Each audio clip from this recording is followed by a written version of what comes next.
A warm good morning to all. Today we start our new subject, Corporate Regulations. Chapter 1, Introduction to Companies Act 2013. The history of Indian company law began with Companies Act of 1850 modeled on Companies Act of 1844. Indian companies act 1850 introduce ചെയ്തിട്ടുള്ളത് British companies act 1844 ബേസിസിലാണ്.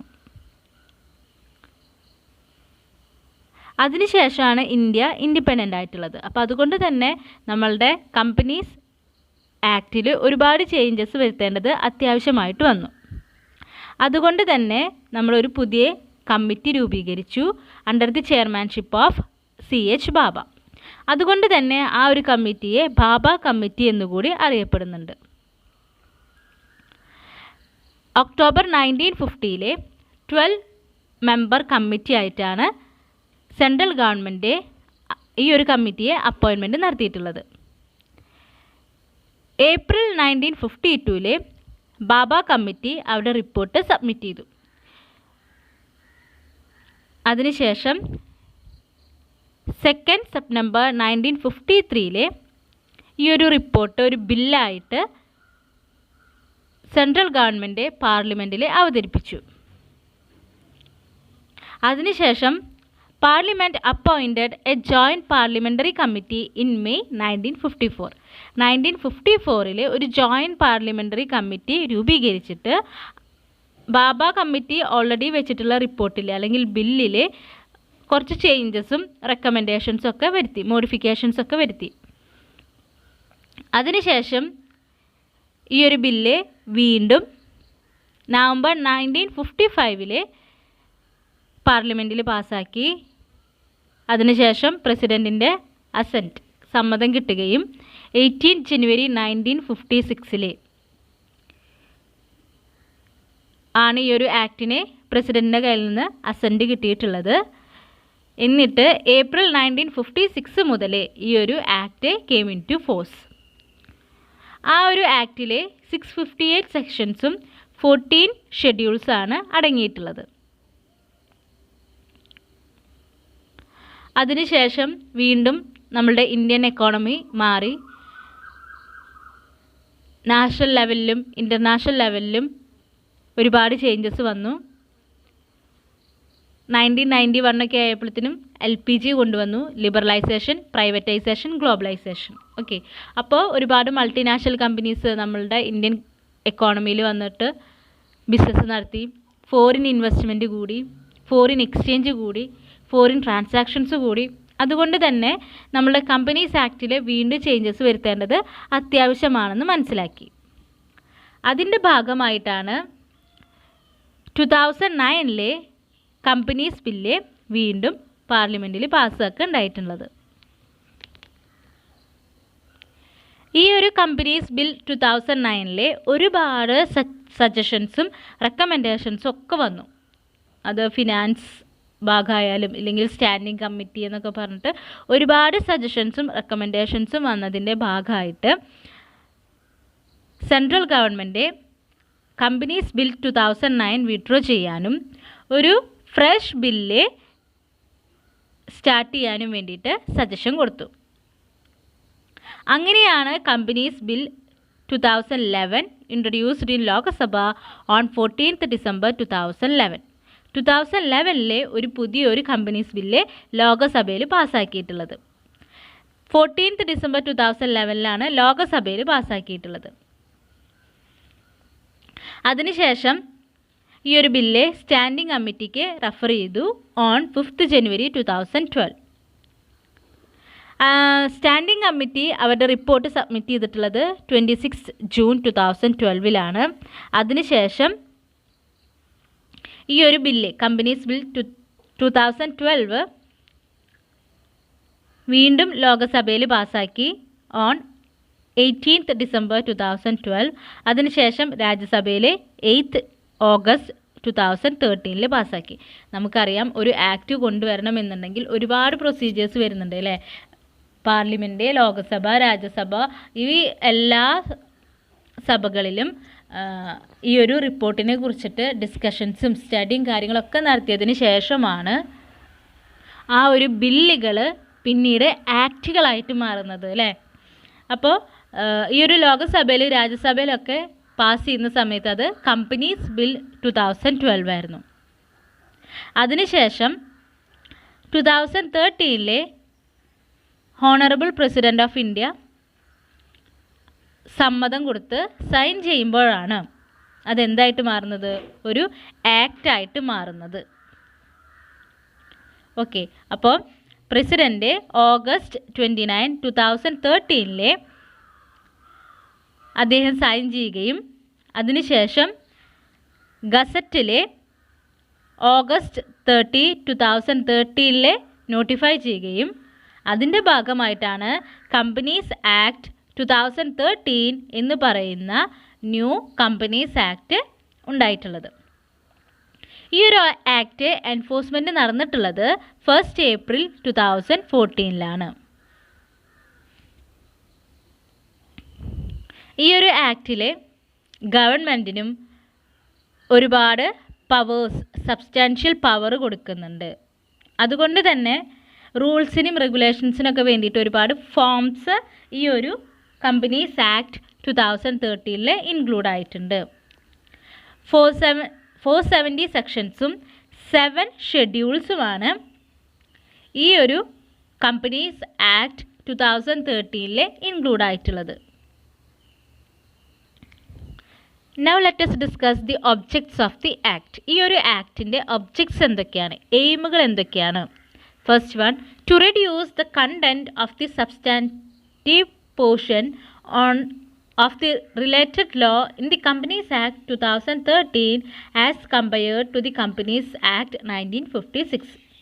Companies Act 1956 compare ചെയ്ത് നോക്കുമ്പോൾ companies act 2013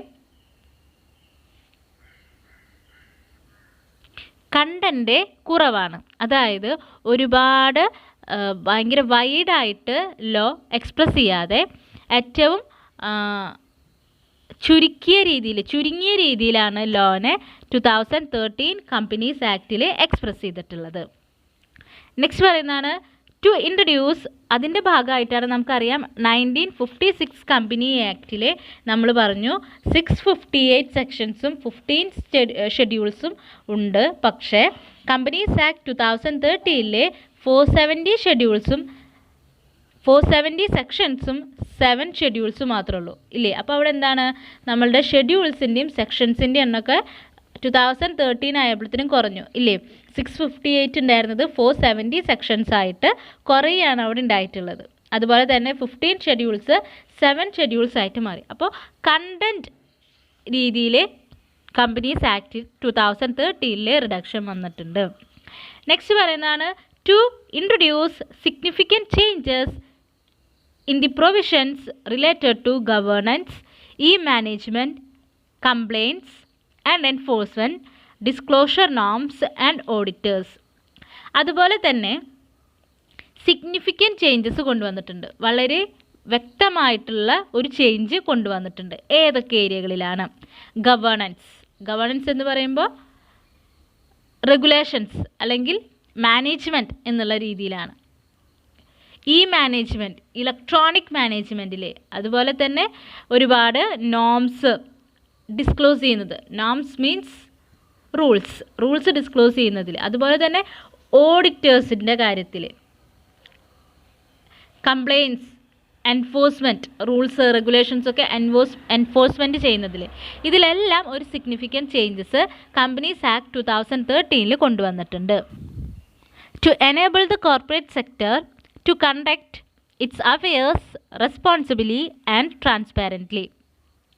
corporate സെക്ടറിലുള്ള entities അല്ലെങ്കിൽ companies അവരുടെ business അല്ലെങ്കിൽ affairs റെസ്പോൺസിബിളായും fair, transparent ആയും എല്ലാ ഇൻഫോർമേഷൻസും കറക്റ്റായിട്ട് ഡിസ്ക്ലോസ് ചെയ്തുകൊണ്ടും ഒക്കെ മുന്നോട്ട് കൊണ്ടുപോകാൻ ഈ ഒരു കമ്പനീസ് ആക്ട് 2013 ഒരുപാട് റൂൾസ് ആൻഡ് റെഗുലേഷൻസ് കൊണ്ടുവന്നിട്ടുണ്ട്.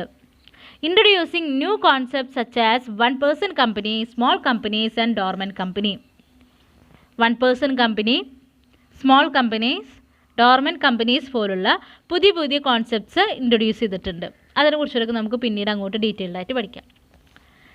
നെക്സ്റ്റ് പറയുന്നതാണ് introducing provisions dealing with prohibition of insider trading and forward dealings in the securities of companies. This is introduced for creating a legislative force for this subject. അതുപോലെ തന്നെ insider trading means the trade that occurs within the company or by the മാനേജ്മെൻറ്റോ അല്ലെങ്കിൽ കമ്പനിയുടെ CEO പോലുള്ള എംപ്ലോയീസോ insider trading ഉണ്ടാകുന്നത് prohibit ചെയ്യാൻ വേണ്ടിയിട്ടുള്ള provisions കൊണ്ടുവന്നു. അതുപോലെ തന്നെ ഫോർവേഡ് ഡീലിങ്സ് പോലുള്ള സാഹചര്യങ്ങൾ ഒഴിവാക്കാൻ വേണ്ടിയിട്ടുള്ള പ്രൊവിഷൻസ് കൊണ്ടുവന്നു. Introducing flexibility and simplicity in the formation and development of companies so as to encourage entrepreneurship for the development of the economy. എക്കോണമിയുടെ ഡെവലപ്മെൻറ്റിന് വേണ്ടിയിട്ട് എൻ്റർപ്രണേഴ്സിനെ എൻകറേജ് ചെയ്യാൻ വേണ്ടിയിട്ട് കമ്പനിയുടെ ഫോർമേഷനിൽ ഒരുപാട് ഫ്ലെക്സിബിലിറ്റി അല്ലെങ്കിൽ സിംപ്ലിസിറ്റി കൊണ്ടുവന്നിട്ടുണ്ട്. Introducing new provisions and concepts and prescribing extensive rules to make the law dynamic and responsive to the needs of the corporate sector. Corporate സെക്ടറിൻ്റെ നീഡ്സ് സാറ്റിസ്ഫൈ ചെയ്യുന്ന രീതിയിലുള്ള ഒരുപാട് ന്യൂ പ്രൊവിഷൻസും കോൺസെപ്റ്റ്സ് അതുപോലെ തന്നെ റൂൾസ്, ലോ കാര്യങ്ങളൊക്കെ introduce ചെയ്തിട്ടുണ്ട്.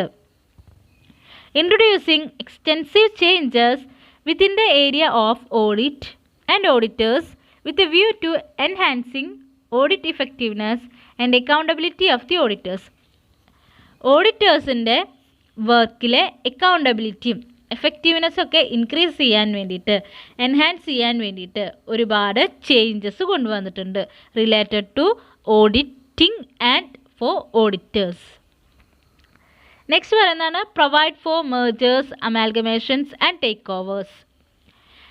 Companies merge ചെയ്യുന്നത്, merging means two or more companies join together and form a new company. അതുകൊണ്ട് തന്നെ mergers, amalgamations and takeovers നടന്നിട്ട് കമ്പനീസിൻ്റെ ഇടയിലുള്ള ഒരു മോണോപോളി ഒഴിവാക്കാൻ വേണ്ടിയിട്ട് ഒരുപാട് regulations and code of conduct 2013 companies ആക്റ്റിൽ ഇൻട്രൊഡ്യൂസ് ചെയ്തിട്ടുണ്ട്. Creation of the national company law tribunal and the company law appellate tribunal so as to reduce the burden on the court which have a huge backlog of other cases to deal with. Companies related ആയിട്ടുള്ള problems solve ചെയ്യാൻ വേണ്ടിയിട്ട് കമ്പനീസിന് വേണ്ടിയിട്ട് ഒരു പുതിയൊരു tribunal അല്ലെങ്കിൽ ഒരു court കൊണ്ടുവന്നിട്ടുണ്ട്. രണ്ടെണ്ണമാണ് കൊണ്ടുവന്നിട്ടുള്ളത്. നാഷണൽ കമ്പനി ലോ ട്രിബ്യൂണൽ, അതുപോലെ തന്നെ നാഷണൽ കമ്പനി ലോ അപ്പലേറ്റ്. അപ്പോൾ അങ്ങനെ വരുമ്പോൾ എന്താണ്, കമ്പനിയുടെ റിലേറ്റഡ് ആയിട്ടുള്ള കേസസ് ഒന്നും കോർട്ടിൻ്റെ അടുത്തേക്ക് എത്തിക്കേണ്ട ആവശ്യമില്ല. നമുക്കറിയാം നമ്മളുടെ ഹൈക്കോർട്ടിലൊക്കെ ഒരുപാട് കേസസ് പെൻഡിങ് നിൽക്കുകയാണ് അല്ലേ. അപ്പോൾ ആ ഒരു സെറ്റിങ്സും കാര്യങ്ങളൊക്കെ ലാഗ് ആകുന്നത് ഒഴിവാക്കാൻ വേണ്ടിയിട്ട് പുതിയ ട്രിബ്യൂണൽസ് കൊണ്ടുവന്നു. Creating national financial reporting authority to take over several functions including the setting of accounting and auditing standards. അതുപോലെ തന്നെ കമ്പനീസ് ഓഡിറ്റിംഗ് നടത്തുന്ന സമയത്ത്, അതുപോലെ തന്നെ അക്കൗണ്ടിംഗ് നടത്തുന്ന സമയത്ത് എന്തൊക്കെ റൂൾസ് ആൻഡ് റെഗുലേഷൻസ് ആണ് ഫോളോ ചെയ്യേണ്ടത്, എന്ത് സ്റ്റാൻഡേർഡാണ് ഫോളോ ചെയ്യേണ്ടത് എന്നുള്ളതെല്ലാം കൊണ്ടുവരാൻ വേണ്ടിയിട്ട് നാഷണൽ ഫിനാൻസിംഗ് റിപ്പോർട്ടിംഗ് അതോറിറ്റി കൊണ്ടുവന്നു. അപ്പോൾ ഈ ഒരു കമ്പനീസിൻ്റെ അക്കൗണ്ടിങ്ങും ഓഡിറ്റിംഗ് സ്റ്റാൻഡേർഡ്സൊക്കെ ഇൻട്രൊഡ്യൂസ് ചെയ്തിട്ടുള്ളത് NFRA ആണ്, നാഷണൽ ഫിനാൻഷ്യൽ റിപ്പോർട്ടിംഗ് അതോറിറ്റിയാണ്. 12th പോയിൻ്റാണ് to introduce good governance in companies by creating independent directors and women directors. കമ്പനിയിൽ ഒരു ഗുഡ് ഗവേണൻസ് കൊണ്ടുവരാൻ വേണ്ടിയിട്ട് ഇൻഡിപെൻഡൻറ്റ് ഡയറക്ടേഴ്സ് അതുപോലെ തന്നെ വുമൺ ഡയറക്ടേഴ്സ് പോലുള്ള പുതിയ ഡയറക്ടേഴ്സിനെ കൊണ്ടുവരണം എന്നുള്ളത് ഒരു വലിയൊരു പോയിൻ്റായിട്ട് തന്നെ കമ്പനീസ് ആക്ട് 2013 പറയുന്നുണ്ട്. ഇനി എന്താണ് ഇൻഡിപെൻഡൻറ്റ് ഡയറക്ടർ, എന്താണ് വുമൺ ഡയറക്ടർ എന്നുള്ളതൊക്കെ നമുക്ക് പിന്നീട് അങ്ങോട്ട് പഠിക്കാനുണ്ട്. നെക്സ്റ്റ് പറയുന്നതാണ് corporate social responsibility is introduced so as to encourage a socially environmentally and ethically responsible behaviour by companies. Corporate social responsibility എന്ന് പറയുന്ന ഒരു കോൺസെപ്റ്റ് 2013 കമ്പനീസ് ആക്ടിൽ കൊണ്ടുവന്നിട്ടുണ്ട്. എന്തിനു വേണ്ടിയിട്ടാണ്? ഓരോ കമ്പനീസും സോഷ്യലി, എൻവിറോൺമെൻ്റലി അല്ലെങ്കിൽ എത്തിക്കലി എത്രത്തോളം നമ്മളുടെ എക്കോണമിക്ക് വേണ്ടിയിട്ട് അല്ലെങ്കിൽ നമ്മളുടെ മദർ നേച്ചറിന് വേണ്ടിയിട്ട് വർക്ക് ചെയ്യണം എന്നുള്ളത് കാണിക്കാൻ വേണ്ടിയിട്ട് CSR ഇൻട്രൊഡ്യൂസ് ചെയ്തു. ഇത്രയാണ് ഒബ്ജക്ട്സ് ഓഫ് കമ്പനീസ് ആക്ട് 2013 എന്നുള്ളതിൽ പറയുന്നത്. ഇനി നമുക്ക് നോക്കാം salient features of the act 2013 companies ആക്ടിൻ്റെ സേലിയൻ ഫീച്ചേഴ്സ് നോക്കാം. ആദ്യം പറയുന്നതാണ് 1 person കമ്പനി. അതായത് it may have only 1 director and 1 shareholder. ഈ ഒരു ടൈപ്പ് ഓഫ് കമ്പനിയിൽ ഒരു ഷെയർ ഹോൾഡറും അല്ലെങ്കിൽ ഒരു ഡയറക്ടറും മാത്രമേ ഉണ്ടായിരിക്കുകയുള്ളൂ. അതുകൊണ്ടാണ് 1 person കമ്പനി എന്ന് പറയുന്നത്. നെക്സ്റ്റ് വരുന്നതാണ് CSR, കോർപ്പറേറ്റ് സോഷ്യൽ റെസ്പോൺസിബിലിറ്റി. നമ്മൾ പറഞ്ഞു കമ്പനീസിൻ്റെ ഇടയിൽ സോഷ്യലി, എൻവിറോൺമെൻ്റലി, എത്തിക്കലി ഒരു റെസ്പോൺസിബിലിറ്റി എൻകറേജ് ചെയ്യാൻ വേണ്ടിയിട്ടാണ് CSR കൊണ്ടുവന്നത് എന്ന് അല്ലേ. അതായത് കമ്പനീസ് അവരുടെ മുഴുവൻ എമൗണ്ടും അവരുടെ കമ്പനിയുടെ പ്രൊഡക്ഷന് വേണ്ടിയിട്ട് മാത്രം ഉപയോഗിച്ചാൽ പോരാ. കമ്പനിക്ക് പ്രോഫിറ്റ് ജനറേറ്റ് ചെയ്യുന്നുണ്ട്. ആ പ്രോഫിറ്റ് എങ്ങനെയാണ് കിട്ടുന്നത്? കമ്പനിയിലെ ഒരുപാട് ഇൻവെസ്റ്റേഴ്സ് ഇൻവെസ്റ്റ് ചെയ്യുന്നുണ്ട് അല്ലേ. ഷെയർസ് ആയാലും അല്ലെങ്കിൽ ഡിബഞ്ചേഴ്സ് ആയാലും ബോണ്ടിലായാലും ഈ ഒരു രീതിയിലൊക്കെ ഇൻവെസ്റ്റേഴ്സ് ഇൻവെസ്റ്റ് ചെയ്തിട്ടാണ് ഒരു കമ്പനി മുന്നോട്ട് പോകുന്നത്. അപ്പോൾ അങ്ങനെ ജനറേറ്റ് ചെയ്യുന്ന പ്രോഫിറ്റ് ഷെയർ ഹോൾഡേഴ്സിൻ്റെ ബെനിഫിറ്റിന് മാത്രം ഉപയോഗിച്ചാൽ പോരാ, അല്ലെങ്കിൽ കമ്പനിയുടെ പ്രൊഡക്ഷന് മാത്രം ഉപയോഗിച്ചാൽ പോരാ. പിന്നെ എന്തിനും കൂടി ഉപയോഗിക്കണം? നമ്മളുടെ എൻവിറോൺമെൻറ്റിൻ്റെ അല്ലെങ്കിൽ നമ്മുടെ സൊസൈറ്റിയുടെ ബെനിഫിറ്റിന് വേണ്ടി കൂടി ഉപയോഗിക്കണം. അപ്പോൾ ഈ ഒരു കാര്യം എൻകറേജ് ചെയ്യാൻ വേണ്ടിയിട്ടാണ് CSR കമ്പൽസറി ആണ് എന്നുള്ളത് വന്നിട്ടുള്ളത്. നെക്സ്റ്റ് പറയുന്നതാണ് നാഷണൽ കമ്പനി ലോ ട്രിബ്യൂണൽ. നമ്മൾ പറഞ്ഞു കമ്പനീസിൻ്റെ പ്രോബ്ലംസ് സോൾവ് ചെയ്യാൻ വേണ്ടിയിട്ട് കൊണ്ടുവന്നിട്ടുള്ളതാണ് national company law tribunal and national company law appellate tribunal. അപ്പോൾ അതുകൊണ്ട് തന്നെ ഒരു കമ്പനിയുടെ ഇപ്പോൾ എന്തെങ്കിലും റീകൺസ്ട്രക്ഷനോ അല്ലെങ്കിൽ എന്തെങ്കിലും ചേഞ്ചസോ കാര്യങ്ങൾ ബോർഡിലോ ഒക്കെ എന്തെങ്കിലും കമ്പനിയിലോ ബോർഡിലോ ഒക്കെ എന്തെങ്കിലും മാറ്റം വരുത്തണം എന്നുണ്ടെങ്കിൽ ഈ ഒരു ട്രിബ്യൂണൽസ് ആണ് കാര്യങ്ങൾ തീരുമാനിക്കുന്നത്. നെക്സ്റ്റ് പറയുന്നതാണ് ക്ലാസ് ഓപ്ഷൻ സ്യൂട്ട്സ്. ഇത് ഒരു പുതിയ കോൺസെപ്റ്റാണ്. Introduced with a view of making shareholders and other stakeholders more informed, knowledgeable and conscious of their rights. അതായത് ഷെയർ ഹോൾഡേഴ്സിനെ ആ ഒരു കമ്പനീനെ കുറിച്ചിട്ട് അല്ലെങ്കിൽ അവരുടെ ക്യാഷ് എങ്ങനെയാണ് കമ്പനി ഇൻവെസ്റ്റ് ചെയ്യുന്നത് എന്നുള്ളതിനെ കുറിച്ചിട്ട് മോർ ഇൻഫോർമേഷൻ കൊടുക്കാൻ വേണ്ടിയിട്ട്, അല്ലെങ്കിൽ ഷെയർ ഹോൾഡേഴ്സിനെ കുറച്ചും കൂടി നോളജബിൾ ആക്കാൻ വേണ്ടിയിട്ട്, അല്ലെങ്കിൽ ഷെയർ ഹോൾഡേഴ്സിന് എന്തോരം റൈറ്റ്സ്, ഷെയർ ഹോൾഡേഴ്സിന് മാത്രമല്ല സ്റ്റേക്ക് ഹോൾഡേഴ്സിനും എന്തൊക്കെ റൈറ്റ്സ് ആണ് ഉള്ളത് എന്നുള്ള ഒരു കൃത്യമായിട്ടുള്ള ഒരു നോളജ് സ്റ്റേക്ക് ഹോൾഡേഴ്സിന് പറഞ്ഞു കൊടുക്കാനൊക്കെ വേണ്ടിയിട്ടാണ് ഈ ഒരു ക്ലാസ് ആക്ഷൻ സ്യൂട്ട്സ് വന്നിട്ടുള്ളത്. സ്റ്റേക്ക് ഹോൾഡേഴ്സ് എന്ന് വെച്ചാൽ നമുക്കറിയാം ആ കമ്പനീനെ റിലേറ്റ് ചെയ്യുന്ന അല്ലെങ്കിൽ ചുറ്റപ്പെട്ടിരിക്കുന്ന മെമ്പേഴ്സിനെയാണ് സ്റ്റേക്ക് ഹോൾഡേഴ്സ് എന്ന് പറയുന്നത് അല്ലേ. സ്റ്റേക്ക് ഹോൾഡേഴ്സ് എന്ന് പറയുന്നത് ഷെയർ ഹോൾഡേഴ്സ് ആയിരിക്കാം, എംപ്ലോയീസ് ആയിരിക്കാം, മാനേജ്മെൻറ്റ് ആയിരിക്കാം, ഇല്ലെങ്കിൽ വർക്കേഴ്സ് ആയിരിക്കാം, ഇല്ലെങ്കിൽ ആ ഒരു കമ്പനീനെ റിലേറ്റ് ചെയ്തിട്ടുള്ള അടുത്തിരിക്കുന്ന ജനറൽ പബ്ലിക് ആയിരിക്കാം, ബാങ്കുകളായിരിക്കാം, അവർക്ക് ലോൺസ് കൊടുത്തിട്ടുള്ള ഫിനാൻഷ്യൽ ഇൻസ്റ്റിറ്റ്യൂഷൻസ് ആയിരിക്കാം. ഇവരൊക്കെ എന്തായിട്ട് പറയാവുന്നതാണ്? സ്റ്റേക്ക് ഹോൾഡേഴ്സ് ആയിട്ട് പറയാവുന്നതാണ് അല്ലേ. നെക്സ്റ്റ് വരുന്നതാണ് ക്രോസ് ബോർഡർ മെർജേഴ്സ്. അതായത് നമ്മൾ പറഞ്ഞു 1991 LPG കൊണ്ടുവന്നതിന് ശേഷമാണ് ഈ ഒരു ലോ അല്ലെങ്കിൽ ഈ ഒരു ആക്ട് വന്നിട്ടുള്ളത് അല്ലേ. അപ്പോൾ നമ്മൾ പറഞ്ഞു 1991 LPG ഇൻട്രൊഡ്യൂസ് ചെയ്തതിന് ശേഷം ഒരുപാട് MNCs അല്ലെങ്കിൽ ഫോറിൻ ട്രാൻസാക്ഷൻസ് ഒക്കെ കൂടിയിട്ടുണ്ട്, മർജിങ് ആയാലും കൂടിയിട്ടുണ്ട് ഇല്ലേ. അപ്പോൾ അതുകൊണ്ട് തന്നെ ഒരു ഫോറിൻ കമ്പനി ഇന്ത്യൻ കമ്പനിയായിട്ട് മെർജ് ചെയ്യുകയോ അല്ലെങ്കിൽ ഇന്ത്യൻ കമ്പനി ഫോറിൻ കമ്പനിയായിട്ട് മെർജ് ചെയ്യുകയോ ചെയ്യുന്നുണ്ടെങ്കിൽ എന്തൊക്കെ പെർമിഷൻസ് ആണ് എടുക്കേണ്ടത്? They must take prior permissions of RBI. അതുപോലെ തന്നെ ഏതൊക്കെ കമ്പനീസിനാണ് മെർജിങ്, അമാൽഗമേഷൻസ് നടത്താൻ സാധിക്കുക? ഇനി ഒരു ഹോൾഡിംഗ് കമ്പനിയും സബ്സിഡിയറി കമ്പനിയും തമ്മിൽ എങ്ങനെയാണ് റിലേഷൻഷിപ്പ് വരുന്നത്? ഈ റിലേറ്റഡ് ആയിട്ടുള്ള എല്ലാ കാര്യങ്ങളും ഈ ഒരു ക്രോസ് ബോർഡർ മെർജേഴ്സിൽ പറയുന്നുണ്ട്. അപ്പോൾ ഇന്ത്യൻ ഗവൺമെൻറ്റിൻ്റെ അല്ലെങ്കിൽ സെൻട്രൽ ഗവൺമെൻറ്റിൻ്റെയും RBIയുടെയും പെർമിഷൻസ് ഉണ്ടെങ്കിൽ മാത്രമേ മെർജിങ്, ടേക്ക് ഓവേഴ്സ്, അമാൽഗമേഷൻ പോലുള്ള കാര്യങ്ങൾ ഇന്ത്യയിൽ നടത്താൻ സാധിക്കുള്ളൂ. സെക്യൂരിറ്റീസിൻ്റെ ഇൻസൈഡർ ട്രേഡിങ്, ഫോർവേഡ് ഡീലിങ്സ് ഒക്കെ പ്രൊഹിബിറ്റ് ചെയ്യാൻ വേണ്ടിയിട്ട് കുറച്ച് ആക്ഷൻസ് ഈ ഒരു ആക്റ്റിൽ കൊണ്ടുവന്നിട്ടുണ്ട്.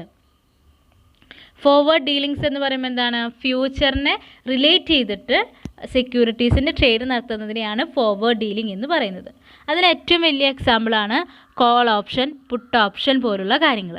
ഓക്കെ, അപ്പോൾ ഈ ഒരു കോൾ ഓപ്ഷനും പുട്ട് ഓപ്ഷനൊക്കെ ഫ്യൂച്ചർ സെക്യൂരിറ്റീസിൻ്റെ പ്രൈസ് മൂവ്മെൻറ്റ്സ് നോക്കിയിട്ട് ഷെയർസ് വാങ്ങുകയും വിൽക്കുകയും ചെയ്യുന്നതിനെയാണ് call option and put option എന്നുള്ളതിൽ പറയുന്നത്. അപ്പോൾ ഇങ്ങനെ ഒരുപാട് കോൾ ഓപ്ഷനും പുട്ട് ഓപ്ഷനൊക്കെ കൂടുമ്പോൾ അത് നമ്മളുടെ എക്കോണമീനെ അല്ലെങ്കിൽ നമ്മളുടെ സെക്യൂരിറ്റീസ് മാർക്കറ്റിനെ അത്ര നല്ലൊരു രീതിയിലായിരിക്കില്ല ബാധിക്കുക. നമ്മളുടെ സെക്യൂരിറ്റീസിൻ്റെ പ്രൈസ് എന്ന് പറയുന്നതിൽ വലിയൊരു ഫ്ലക്ച്വേഷൻ ഉണ്ടാകാം, അല്ലെങ്കിൽ പ്രൈസ് സെൻസിറ്റീവ് ആയിട്ടുള്ള ഇൻഫോർമേഷൻസിൽ വലിയൊരു മാറ്റങ്ങൾ ഉണ്ടാകാം. അപ്പോൾ ഈ ഒരു ഫോർവേഡ് ഡീലിങ്സും ഇൻസൈഡർ ട്രേഡിംഗ് ഒക്കെ പ്രൊഹിബിറ്റ് ചെയ്യാൻ വേണ്ടിയിട്ട് ഒരുപാട് ആക്ഷൻസ് ഈ ഒരു കമ്പനീസ് ആക്ട് 2013 കൊണ്ടുവന്നിട്ടുണ്ട്. നെക്സ്റ്റ് പറയുന്നതാണ് സ്ട്രിക്റ്റ് റൂൾസ് ഫോർ ഓഡിറ്റേഴ്സ്. ഓഡിറ്റേഴ്സിനെ കൺട്രോൾ ചെയ്യാൻ വേണ്ടിയിട്ട്, റെഗുലേറ്റ് ചെയ്യാൻ വേണ്ടിയിട്ട് സ്ട്രിക്റ്റ് ആയിട്ടുള്ള റൂൾസ് ഇൻട്രൊഡ്യൂസ് ചെയ്തു. കാരണം ഒരുപാട് കമ്പനീസ് സ്കാമുകൾ നടത്തി തുടങ്ങി. ഇപ്പോൾ സത്യം കമ്പ്യൂട്ടേഴ്സൊക്കെ എടുത്ത് നോക്കുകയാണെന്നുണ്ടെങ്കിൽ അവരെന്ത് ചെയ്തു? അവരുടെ ഓഡിറ്ററുടെ സഹായത്തോട് കൂടിയിട്ട് അവരുടെ കമ്പനീസിൻ്റെ അക്കൗണ്ട്സിൽ മാനിപ്പുലേഷൻസ് വരുത്തി. അതായത് ആക്ച്വലി ഉള്ള പ്രോഫിറ്റിനേക്കാൾ പ്രോഫിറ്റ് കൂടുതലാണ് എന്നുള്ളത് അവർ ഓഡിറ്ററുടെ സഹായത്തോടു കൂടി കാട്ടി. അപ്പോൾ അങ്ങനെ വരുമ്പോൾ എന്താണ്? ഷെയർ പ്രൈസ്, ആ കമ്പനിയുടെ ഷെയറിൻ്റെ വാല്യൂ കൂടി, ഒരുപാട് ആൾക്കാർ അതിൽ ഇൻവെസ്റ്റ് ചെയ്തു. പക്ഷേ ആ കമ്പനി ലോസ് സിറ്റുവേഷനിലായിരുന്നു. അങ്ങനെ ആ ഒരു കമ്പനി പൂട്ടിപ്പോവുകയാണ് ഉണ്ടായിട്ടുള്ളത്. ഓക്കെ, അപ്പോൾ അങ്ങനെ ഒരുപാട് സ്കാമുകൾ കമ്പനീസിൻ്റെ ഇടയിൽ കൂടിക്കൂടി വന്നു. With the help of auditors. Auditors എന്ന് വെച്ച് കഴിഞ്ഞാൽ ആരാണ്? The person who verify the accounts of the companies. കമ്പനീസിൻ്റെ അക്കൗണ്ട്സ് വെരിഫൈ ചെയ്തിട്ട് അവരെ ഓഡിറ്റേഴ്സ് സൈൻ ചെയ്ത് കഴിഞ്ഞാലാണ് അവർക്ക് കമ്പനീസിന് അവരുടെ ഇൻകം ടാക്സ് അടയ്ക്കാനും അല്ലെങ്കിൽ സെൻട്രൽ ഗവൺമെൻറ്റിന് ഈ ഒരു ഓഡിറ്റർ സൈൻ ചെയ്തിട്ടുള്ള ഫിനാൻഷ്യൽ സ്റ്റേറ്റ്മെൻറ്റ്സ് സബ്മിറ്റ് ചെയ്യേണ്ടത് അത്യാവശ്യമായിട്ടുള്ളൊരു കാര്യമാണ്. അപ്പോൾ ഓഡിറ്റേഴ്സ് തന്നെ കള്ളത്തരങ്ങൾ കാണിക്കുന്നത് ഒഴിവാക്കാൻ വേണ്ടിയിട്ട് സ്ട്രിക്റ്റ് റൂൾസ് ആൻഡ് റെഗുലേഷൻസ് ഓഡിറ്റേഴ്സിന് വേണ്ടി ഇറക്കുകയുണ്ടായി. അതായത് ഓഡിറ്റർ ഇൻറ്റൻഷനലി ഒരു ഫ്രോഡിനും കമ്പനിയുടെ കൂടെ നിൽക്കാൻ പാടില്ല.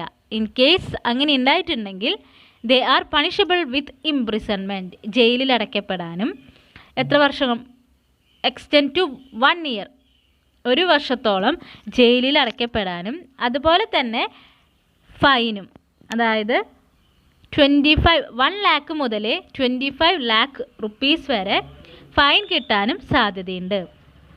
അതുപോലെ തന്നെ ഒരു ഓഡിറ്റർക്ക് മാക്സിമം 20 കമ്പനീസിൽ മാത്രമേ ഓഡിറ്റിംഗ് നടത്താൻ സാധിക്കുള്ളൂ. ഇനി ഒരു കമ്പനിയിൽ 5 വർഷത്തോളം മാത്രമേ ഒരു ഓഡിറ്റർക്ക് ഓഡിറ്റിംഗ് നടത്താൻ സാധിക്കുള്ളൂ. അതുപോലെ തന്നെ 5 വർഷം കൂടുമ്പോൾ ഒരു ആനുവൽ ജനറൽ മീറ്റിംഗ് നടത്തിയിട്ട് ഈ ഒരു ഓഡിറ്ററിനെ റിലേറ്റ് ചെയ്തിട്ടുള്ള ഇൻഫോർമേഷൻസും ഡീറ്റെയിൽസും ഒക്കെ ഷെയർ ചെയ്തിട്ടുണ്ടായിരിക്കണം. അപ്പോൾ ഇത്രയും കാര്യങ്ങളാണ് ഓഡിറ്റേഴ്സിനെ റിലേറ്റ് ചെയ്തിട്ട് കൊണ്ടുവന്നിട്ടുള്ള റൂൾസ്. നെക്സ്റ്റ് വരുന്നതാണ് ഫിനാൻഷ്യൽ ഇയർ. നമുക്കറിയാം Financial year in relation to any company or body corporate means the period ending on 31st day of March every year. അതായത് 1st April എന്നാണോ ഡേറ്റ് ടു 31st മാർച്ച് ആണ് നമ്മളുടെ ഒരു financial year ആയിട്ട് കണക്കാക്കുന്നത്. And where it has been incorporated on or after the 1st day of January of a year, the period ending on 31st day of March of the following year, in respect thereof financial statement of the company or body corporate is made up. ഇവിടെ എന്താണ് പറയുന്നത്? 1st day of ജനുവരിയിലോ അല്ലെങ്കിൽ അതിന് ശേഷമോ ആണ് company incorporate ചെയ്തിട്ടുള്ളത് എന്നുണ്ടെങ്കിൽ 31st March എങ്ങനെയാണ് പീരീഡ് എൻഡിങ് ആക്കിയിട്ട് വെക്കേണ്ടത് എന്നുള്ളതിനെ കുറിച്ചിട്ടുള്ള ഡീറ്റെയിൽസ് ഈ ഒരു കമ്പനീസ് ആക്ട് 2013 പറയുന്നുണ്ട്. നെക്സ്റ്റ് പറയുന്നതാണ് നമ്പർ ഓഫ് മെമ്പേഴ്സ്. ഒരു പ്രൈവറ്റ് കമ്പനിയിലെ മാക്സിമം നമ്പർ ഓഫ് മെമ്പേഴ്സ് എന്ന് പറയുന്നത് 200 ആണ്. നെക്സ്റ്റ് പറയുന്നതാണ് എൻറിച്ച്മെൻറ്റ് പ്രൊവിഷൻസ് ഇൻ ആർട്ടിക്കിൾസ്. ആർട്ടിക്കിളിൽ എന്തൊക്കെ എൻറിച്ച്മെൻറ്റ് പ്രൊസീജിയേഴ്സ് അല്ലെങ്കിൽ പ്രൊവിഷൻസ് ആണ് തന്നിട്ടുള്ളത്. Articles may provide for more stringent or restrictive procedure than passing a special resolution for altering certain provisions of the Articles of Association. Like, a provision can be altered only if agreed by all the members of the company in writing.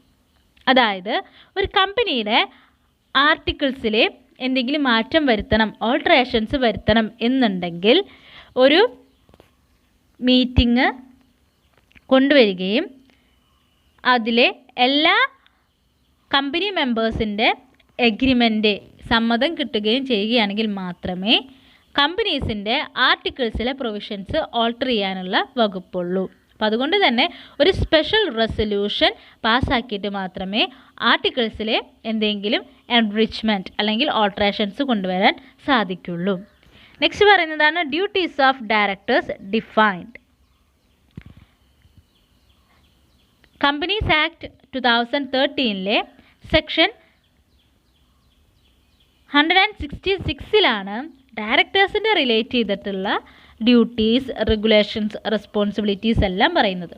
നമുക്കിനി ഡയറക്ടേഴ്സിനെ കുറിച്ചിട്ടൊക്കെ detailed ആയിട്ട് പഠിക്കാൻ വരുന്നുണ്ട് കേട്ടോ. Next പറയുന്നതാണ് composition of board. ഈ ഒരു കമ്പനിയുടെ ഏറ്റവും മെയിൻ ആയിട്ടുള്ളൊരു ഘടകമാണ് ബോർഡ് മെമ്പേഴ്സ് എന്ന് പറയുന്നത്. ആ ഒരു കമ്പനീനെ റെപ്രസെൻ്റ് ചെയ്യുന്ന കുറച്ച് സ്റ്റേക്ക് ഹോൾഡേഴ്സ് അല്ലെങ്കിൽ ഷെയർ ഹോൾഡേഴ്സിനെയാണ് ബോർഡ് മെമ്പേഴ്സ് എന്ന് പറയുന്നത് അല്ലേ. അപ്പോൾ ആരൊക്കെയാണ് ഈ ഒരു ബോർഡ് മെമ്പേഴ്സിൽ ഇൻക്ലൂഡഡ് ആകേണ്ടത്? 2013 കമ്പനീസ് ആക്റ്റിൽ കൃത്യമായിട്ട് പറയുന്നുണ്ട്, അറ്റ്ലീസ്റ്റ് 1 വുമൺ ഡയറക്ടറെങ്കിലും ഒരു കമ്പനിയുടെ ബോർഡ് ഓഫ് ഡയറക്ടറിൽ ഉണ്ടായിരിക്കണം. വുമൺ ഡയറക്ടർ കമ്പൽസറിയാണ്. അതുപോലെ തന്നെ ഒരു ഡയറക്ടർ, അറ്റ്ലീസ്റ്റ് 1 ഡയറക്ടർ ഇന്ത്യയിലെ പ്രീവിയസ് ഇയറിലെ 182 ഡേയ്സ് ഉണ്ടായിരിക്കണം. എന്നാൽ മാത്രമേ നമുക്ക് അയാളെ റെസിഡൻറ്റ് ഡയറക്ടറായിട്ട് കണക്കാക്കാൻ സാധിക്കുള്ളൂ. അതായത് ഇപ്പോൾ അസസ്മെൻറ്റ് ഇയർ ഈ ഒരു വർഷമാണെന്ന് വിചാരിക്കാം, 2020-2021 ആണ് അല്ലേ. അപ്പോൾ എങ്ങനെയാണ്? 1st April 2022, 31st March 2021. അതാണ് നമ്മളുടെ അസസ്മെൻറ്റ് ഇയർ ആയിട്ട് കണക്കാക്കുന്നത്. ഇനി പ്രീവിയസ് ഇയർ എന്ന് പറയുമ്പോൾ എന്തായിരിക്കും? 1st April 2019 to 31st March 2020. 1920 കാലഘട്ടത്തെയാണ് നമുക്ക് പ്രീവിയസ് ഇയർ എന്ന് പറയാൻ പറ്റുക. അസസ്മെൻറ്റ് ഇയർ 2021 ആകുമ്പോൾ പ്രീവിയസ് ഇയർ എന്ന് പറയുന്നത് 1920 ആണ്. അപ്പോൾ ഈ ഒരു പ്രീവിയസ് ഇയറിലെ ഇന്ത്യയിലെ 182 ദിവസം ഈ ഒരു പേഴ്സൺ റിസൈഡ് ചെയ്തിട്ടുണ്ടായിരിക്കണം. അദ്ദേഹത്തെയാണ് നമ്മൾ റെസിഡൻറ്റ് ഡയറക്ടർ എന്ന് പറയുന്നത്. അപ്പോൾ കമ്പനീസ് ആക്റ്റിൽ പറയുന്നത് എന്താണ്? ബോർഡ് ഓഫ് ഡയറക്ടേഴ്സിൽ ഒരു വുമൺ ഡയറക്ടർ കമ്പൽസറിയാണ്. അതുപോലെ തന്നെ ഒരു റെസിഡൻറ്റ് ഡയറക്ടറും കമ്പൽസറിയാണ്. നെക്സ്റ്റ് പറയുന്നതാണ് listed companies to have at least 1/3 independent directors. ഇനി ലിസ്റ്റഡ് കമ്പനീസ് ആണ്, അതായത് സ്റ്റോക്ക് എക്സ്ചേഞ്ചിൽ ലിസ്റ്റ് ചെയ്യപ്പെട്ടിട്ടുള്ള കമ്പനീസ് ആണ് എന്നുണ്ടെങ്കിൽ അങ്ങനെയുള്ള കമ്പനീസിൻ്റെ ടോട്ടൽ ഷെയർ ഹോൾഡേഴ്സിൻ്റെ 1/3 ഡയറക്ടേഴ്സ് എന്ന് പറയുന്നത് ഇൻഡിപെൻഡൻറ്റ് ഡയറക്ടേഴ്സ് ആയിരിക്കണം. എത്രയാണോ കമ്പനിയുടെ ടോട്ടൽ ഡയറക്ടേഴ്സ് വരുന്നത് അതിൻ്റെ 1/3 directors must be independent directors. For example ഇപ്പോൾ ഒരു കമ്പനിയിൽ 15 ഡയറക്ടേഴ്സ് ആണുള്ളത് എന്നുണ്ടെങ്കിൽ അതിൻ്റെ 1/3 എന്ന് പറയുമ്പോൾ 15/3 ദാറ്റ് ഈസ് ഈക്വൽ ടു 5. അപ്പോൾ ആ ഒരു കമ്പനിയിൽ 5 ഇൻഡിപെൻഡൻറ്റ് ഡയറക്ടേഴ്സ് ഉണ്ടായിരിക്കണം. ഇത്രയാണ് ബോർഡിനെ റിലേറ്റ് ചെയ്തിട്ടുള്ള കാര്യങ്ങളായിട്ട് പറയുന്നത്. നെക്സ്റ്റ് പറയുന്നതാണ് notice and participation in board meeting. Board meeting നടത്തുന്നതിനേക്കാൾ മുൻപ് എത്ര ദിവസം മുൻപാണ് നോട്ടീസ് കൊടുക്കേണ്ടത്? ആ ഒരു മീറ്റിങ്ങിൽ എങ്ങനെയാണ് പാർട്ടിസിപ്പേഷൻ നടത്തേണ്ടത്? എന്തൊക്കെ കാര്യങ്ങളാണ് എന്നുള്ളതായിരുന്നു ഈ ഒരു പോയിന്റിൽ പറയുന്നത്. മിനിമം 7 ദിവസം മുൻപെങ്കിലും മീറ്റിംഗ് നടത്തുന്നതിൻ്റെ 7 ദിവസം മുൻപെങ്കിലും എല്ലാ ഡയറക്ടേഴ്സിനെയും ഈ ഒരു മീറ്റിംഗ് നടത്താൻ പോവുകയാണ് എന്നുള്ളൊരു നോട്ടീസ് അറിയിച്ചിട്ടുണ്ടായിരിക്കണം. ഈ ഒരു ഡയറക്ടർ ഇന്ത്യയിൽ റിസൈഡ് ചെയ്യുക അല്ലെങ്കിൽ ഔട്ട്സൈഡ് ഇന്ത്യ ആണെന്നുണ്ടെങ്കിലും നോട്ടീസ് കൊടുക്കേണ്ടത് കമ്പൽസറിയാണ്. Minimum 7 days before. ഇനി നോട്ടീസ് എങ്ങനെ വേണമെങ്കിലും കൊടുക്കാം. ഹാൻഡ് ഡെലിവറി ആയിട്ടാകാം, ഇല്ലെങ്കിൽ പോസ്റ്റ് ആയിട്ടായിരിക്കാം, ഇല്ലെങ്കിൽ ഫോം ഇലക്ട്രോണിക് ഫോമിലോ അതായത് ത്രൂ മെയിലൊക്കെ ആയിട്ടും എങ്ങനെ വേണമെങ്കിലും നമുക്ക് ഈ ഒരു നോട്ടീസ് അറിയിക്കാവുന്നതാണ്. ഇനി ഈ ഒരു മീറ്റിങ്ങിലെ പാർട്ടിസിപ്പേഷൻ എന്ന് പറയുന്നത് വീഡിയോ കോൺഫറൻസിങ് വഴിയോ അല്ലെങ്കിൽ ഓഡിയോ വിഷ്വൽ മീൻസിലൂടെയൊക്കെ എന്ത് ചെയ്യാവുന്നതാണ്, അവർക്ക് മീറ്റിങ്ങിൽ പങ്കെടുക്കാവുന്നതാണ്. അപ്പോൾ അവിടെ ഒരു ഫിസിക്കൽ എക്സിസ്റ്റൻസ് മീറ്റിങ്ങിൽ വേണമെന്ന് കമ്പൽസറി ഇല്ല. വീഡിയോ അല്ലെങ്കിൽ ഓഡിയോ കോൺഫറൻസിങ് വഴി വരെ മീറ്റിംഗ് നടത്താവുന്നതാണ്. അപ്പോൾ ഇത്രയാണ് ഒരു നമ്മളുടെ കമ്പനീസ് ആക്ട് 2013 സേലിയൻ ഫീച്ചേഴ്സ് ആയിട്ട് പറയുന്നത്. ഇനി നമുക്ക് നോക്കാം meaning and definition of company. എന്താണ് കമ്പനി? കമ്പനിയുടെ ഡെഫിനിഷൻസ് എന്താണ്? നമുക്കറിയാവുന്ന കാര്യമാണ്.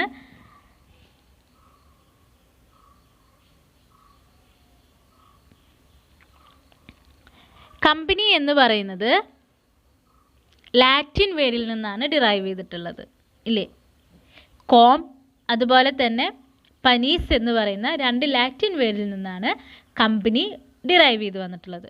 കോം മീൻസ് ടുഗദർ, കൂടിച്ചേർന്നിട്ട്. Panis means bread. അതായത് മെയിനായിട്ട് ഇത്രയാണ് ഉദ്ദേശിക്കുന്നത്, കുറച്ച് ആൾക്കാർ കൂടിയിരുന്നിട്ട് ബ്രെഡ് കഴിക്കുക എന്നുള്ളതാണ്. കമ്പനിയിൽ എന്താണ് ചെയ്യുന്നത്? കുറച്ച് ആൾക്കാർ കൂടിച്ചേർന്നിട്ട് അവരുടെ ഒരു കോമൺ ഗോള് അച്ചീവ് ചെയ്യാൻ വേണ്ടിയിട്ടുള്ള ആക്ടിവിറ്റീസ് അല്ലെങ്കിൽ പ്രോസസ്സ് നടത്തുകയാണ് ചെയ്യുന്നത് അല്ലേ? Thus, a company is an association of persons who took their meals together. അവരുടെ ഭക്ഷണം ഒപ്പം ഇരുന്ന് കഴിക്കുക എന്നുള്ളതാണ് ഈ ഒരു കമ്പനീസിൻ്റെ മെയിൻ മീനിങ് ആയിട്ട് പറയുന്നത്. Association of persons who took their meals together. ഇനി നമുക്കറിയാം സോൾ പ്രൊപ്രിയേറ്റർഷിപ്പ്. അങ്ങനെ വെച്ച് കഴിഞ്ഞാൽ എന്താണ്? ഒരാൾ സ്വന്തമായിട്ട് അയാളുടെ കയ്യിലുള്ള കുറച്ച് ഡെപ്പോസിറ്റഡ് എമൗണ്ട്സ് അല്ലെങ്കിൽ ഏണിങ്സ് വെച്ചിട്ട് അവർ ബിസിനസ് നടത്തുന്നതിനെയാണ് സോൾ പ്രൊപ്രിയേറ്റർഷിപ്പ് എന്ന് പറയുന്നത്. അപ്പോൾ അങ്ങനെ വരുമ്പോൾ നമുക്കറിയാം അയാളുടെ കയ്യിൽ ക്യാപിറ്റൽ എന്ന് പറയുന്നത് ലിമിറ്റഡ് ആണ്. അതുപോലെ തന്നെ ആ ഒരു എൻ്റർപ്രണർക്ക് എത്രത്തോളമാണ് നോളജ് ഉള്ളത്, സ്കില്ലുള്ളത്, അത് മാത്രമേ അയാൾക്ക് അവിടെ കൊണ്ടുവരാൻ സാധിക്കുള്ളൂ അല്ലേ? അപ്പോൾ ഒരുപാട് ലിമിറ്റേഷൻസ് സോൾ പ്രൊപ്രിയേറ്റർഷിപ്പിൽ വരുന്നുണ്ട്. റിസ്ക് കൂടുതലാണ്, ലയബിലിറ്റി കൂടുതലാണ്. അയാൾക്ക് എന്തെങ്കിലും നഷ്ടം വന്നു കഴിഞ്ഞാൽ അദ്ദേഹത്തിൻ്റെ പേഴ്സണൽ ബിലോങ്ങിങ്സ് വരെ വിൽക്കേണ്ടതൊക്കെ ആയിട്ട് വരും ഇല്ലേ? അപ്പോൾ ആ ഒരു പ്രോബ്ലം ഒഴിവാക്കാൻ വേണ്ടിയിട്ടാണ് നമ്മൾ എന്ത് കൊണ്ടുവന്നത്? പാർട്ട്ണർഷിപ്പ് വന്നിട്ടുള്ളത് അല്ലേ? പാർട്ട്ണർഷിപ്പിൽ എന്താണ് ചെയ്യുന്നത്? 2 or more persons join together and work in which all of them will work together or anyone will work for all ഇല്ലേ? ഈ ഒരു 2 or 3 വ്യക്തികൾ പറയുന്നതാണ് പാർട്ട്നേഴ്സ്. അവർ ക്യാപിറ്റൽ ഇൻവെസ്റ്റ് ചെയ്യുന്നു. അതുപോലെ തന്നെ ആ ഒരു ബിസിനസ്സിൻ്റെ വർക്കിങ്സ് അവരെല്ലാവരും കൂടി ചെയ്യുകയോ ഇല്ല എന്നുണ്ടെങ്കിൽ ഏതെങ്കിലും ഒരു വ്യക്തി മാത്രം വർക്കിംഗ് ചെയ്തിട്ട് ബാക്കിയുള്ളവരെ സ്ലീപ്പിംഗ് പാർട്ട്നേഴ്സ് ആക്കി വെക്കുകയോ ആണ് ചെയ്യുന്നത് അല്ലേ? അപ്പം ഈ ഒരു പാർട്ട്ണർഷിപ്പിലെന്ന് പറയുമ്പോൾ സോൾ പ്രൊപ്രിയേറ്ററിൻ്റെ അത്രയും റിസ്ക് ഇല്ല. കാരണം ഇവിടെ എന്താണ്? നോളജ് ആണെന്നുണ്ടെങ്കിലും ക്യാപിറ്റൽ ആണെന്നുണ്ടെങ്കിലും ഫണ്ട് ആണെന്നുണ്ടെങ്കിലും ഷെയർ ചെയ്യാൻ കൂടെ ആൾക്കാരുണ്ട്.